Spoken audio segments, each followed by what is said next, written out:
Hey everybody, welcome back to the vlog. Thank you so much for joining me once again for tea time. Today we got some turmeric, green tea, some jasmine, and a little bit of ginger. Not bad at all. Anyways, guys, thanks a lot for joining me. I appreciate you being here. So I'm going to start out with some bad news and then we'll get into some worse. No, I'm just kidding. We're going to start with some bad news and then get into some discussion about it and some things that are happening that are good. And I want to just get this discussion going because I think it is really important. I remember doing a video months back and I talked about Canon and their CEO saying, listen, the camera market is basically going down the toilet. We're going to look at possibly a 50% reduction in sales in the next 2 years, I believe. And a lot of people said, I don't know if that's right. You know, were they just kind of blowing smoke or is it real? You know, do they have some type of soothsayer, you know, some type of person sitting there that's reading the tea leaves behind the scenes? And the bottom line is they really do. We took a look at the CIPA, which stands for the Camera and Imaging Product Association. We can see here in this graph that 2019 had about, let's call it 900,000 sales. And we can look at 2018 and 2017. It's literally half the amount of sales as 2017, a halving of the total shipment, the total shipped worldwide of DSCs. So that is just a mega change. All right. We're going negative by literally 50% as predicted. Now that wasn't 2 years that's gone by. It's been 6 months and we're already seeing that decline. Now I was looking at some other numbers, which I thought was fascinating. This number of 2 million right here, 2,100,000 right around 2008. And we see how this has been declining year over year over year, all the way to 2018. This does not have 2019 data in it. I mean, it's abysmal, guys. It is abysmal. So this all being said, some of the companies are getting it and some of them are not. We see Sony with not making very many cameras in the last 15 months, which makes sense, right, guys? That simply makes sense. There's no reason to make a product that's not going to sell, all right? It doesn't make sense to do so. Whereas you see Canon has been working on, for example, that KISS M or the M50, where they're making a ton of sales, a ton. That's where they're making their bread and butter from, right? Not from the professionals. I think that professionals like myself are becoming fewer and far between.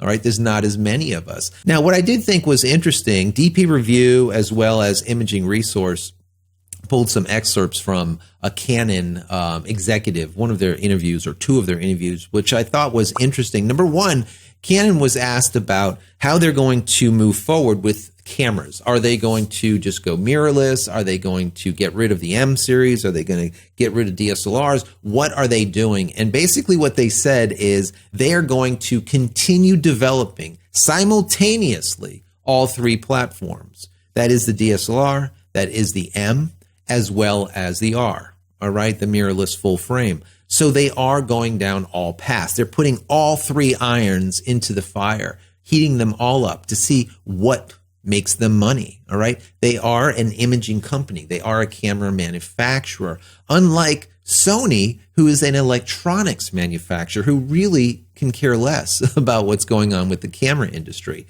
They're making it all over the place, but I'll get to that in a second. Now, back into Canon. They are, as of probably about 2 weeks from now, releasing a brand new Rebel. It is the successor to the Rebel SL2, which in Europe is called an EOS 200D, and in Asia it's called a KISS X9. Why does Canon do this? Why do they do that? Just call it one thing. All over the world, one thing. Anyways, now the successor here is going to be that Rebel SL3, or they're going to call it an EOS 250D, that's in Europe, or they're going to call it a KISS X10 in Asia. Either which way, we have a new Rebel that's out. To me, that is Uncle Buck or Uncle Bob's box camera that will be sitting at Costco for wedding photography. I hate to say it, but that is simply the case. And Canon knows it. That's where they make their bread and butter.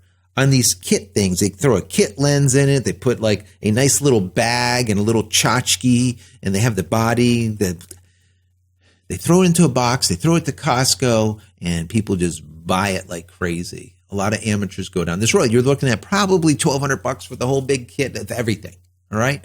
So Canon has been doing this for a while, and they know the market. And this is where I think that there's going to be certain manufacturers that are going to float and certain manufacturers that are going to sink. We talked about this in a couple of videos ago where Olympus released a massive, it looked like a 1D, all right, a massive camera that is a micro four thirds, $3,000 professional camera. That is Olympus's last hurrah, in my personal opinion. That EM1X is just the end of it, to me. I think that's just the nail in the coffin. I don't see next to any of those being sold. There might be one or two here or there, but for the amount of R&D, the amount of time that was put into it, the amount of money that they spent, they are not going to recoup that. That's my personal opinion. And that's what I'm saying. Certain companies get it and certain companies don't. Going back to Sony, I don't think that they need to care about the camera industry very much because they're into everything. All right. They do everything. I mean, they have the Sony PlayStation, for the love of God, that they sell a ton of. I mean, they were the people that made Betamax. Well, I shouldn't say Betamax. That did go belly up. But anyways, they've made a ton of products. I mean, the Sony Walkman, they make electronics. They do it well, and they sell a ton of them. All right. It doesn't matter if it's a camera. It just simply doesn't matter. That's why, personally to me, they haven't been making cameras for the last 15 months, or very many of them, right? Because they don't need to, and they know the market is in decline. Why make them to sit on a shelf, right? It just doesn't make sense. And they're being smart about it, in my personal opinion. So that being said, I just read a press release on a new product that Sony is releasing, which is the SL-M as well as the SL-C. Now, what is that? Basically, they're SSDs that are external, specifically focused to videographer and photographers, right? So when they're in the field, they're able to store their data and access it quickly. You can even edit on these things. I mean, the M series of this external hard drive, okay, goes up to like 1,000 megabytes per second, whereas the C series, I believe, goes up to 540 megabytes per second. Either way, they are fast, secure, and durable. I mean, they're saying that they're dust-proof, waterproof, impact-proof. I mean, this is what we need when we go out to do shoots. We need this type of drive. Sony looks at it and says, hey, there's a need. Let's go ahead and do it. Let's go and throw USB 3.1 Gen 2 in it, you know, the type CTM, the latest and greatest, so that people can move their data in and off these drives quickly. So this is where Sony gets it, and some other companies don't. Seeing Canon going Rebel here, I think, is a smart move. This is where they make their bread and butter. That also being said, in the one or two interviews that went through that I was reading, I think it was DP Review or Imaging Resource, I don't remember which one, but Canon also said, watch out for our professional version of the R series this year. And also keep in mind, the pipeline's going to be full. We're going to be releasing a lot of cameras and lenses this year. So there's a lot that's going to be down that pipeline from Canon to watch out for. Also Sony. I think we're going to see something new from Sony very, very soon, especially when it comes to their new S, that S3 that should be out very, very soon. In my personal opinion, some people said, no, it might not hit until 2020. I don't think that's going to be the case. I think 2019, we will see that Sony A7 S3. That will be an amazing, amazing turn of events because we're going to see a ton of new tech that's in it. They haven't released it because they're being smart, like I've said here. So what do you think? I want to know your thoughts. I gave you mine. All right. Mine are probably not right. Yours will most likely be. So put them in the comment area below.